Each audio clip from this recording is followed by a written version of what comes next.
Hello and welcome to super धमाका serial. गुम है किसी के प्यार में आशिका ने उठा दिया है सवी पर हाथ।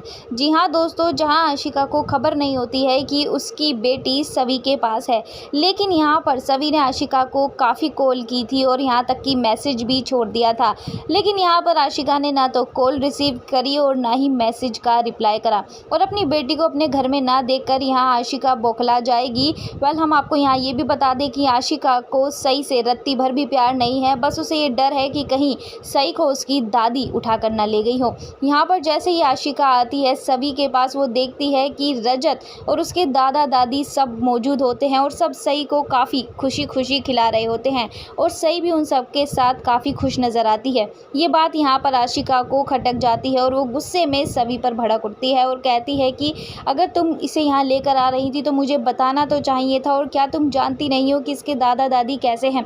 तुम मेरी बेटी को मुझसे बिना पूछे कैसे लेकर आई?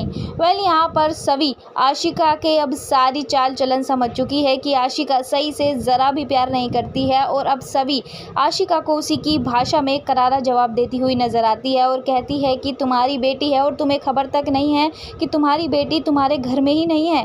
कैसी माँ हो तुम? अब तो मुझे यकीन हो रहा है कि मैंने सही को तुम्हारे हाथों में सौंप कर सबसे बड़ी गलती कर दी है, लेकिन कोई बात नहीं, अब मैं अपनी ये गलती सुधारूंगी। मुझे नहीं पता था कि तुम ऐसी माँ हो, मुझे लगा माँ हो तो अच्छी ही निकलोगी, पर तुम तो माँ के नाम पर कलंक हो।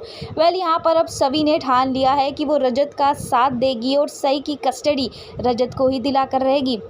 यहाँ पर आशिका मुँह ही खाकर चली जाती है और ये सारी बातें अर्श को बताती है। अर्श समझ जाता है कि अब सवी उन दोनों का साथ नहीं देने वाली है। अर्श को ऐसा लगता है कहीं ना कहीं बाजी उसके हाथ से निकलती जा रही है और बहुत जल्द यहाँ पर सही की कस्टडी रजत को मिल जाएगी और रजत केस भी जीत जाएगा, जिससे ये साबित हो जाएगा कि जब रजत और सवी एक साथ मिलेंगे तो सामने कोई भी नहीं टिक पाएगा।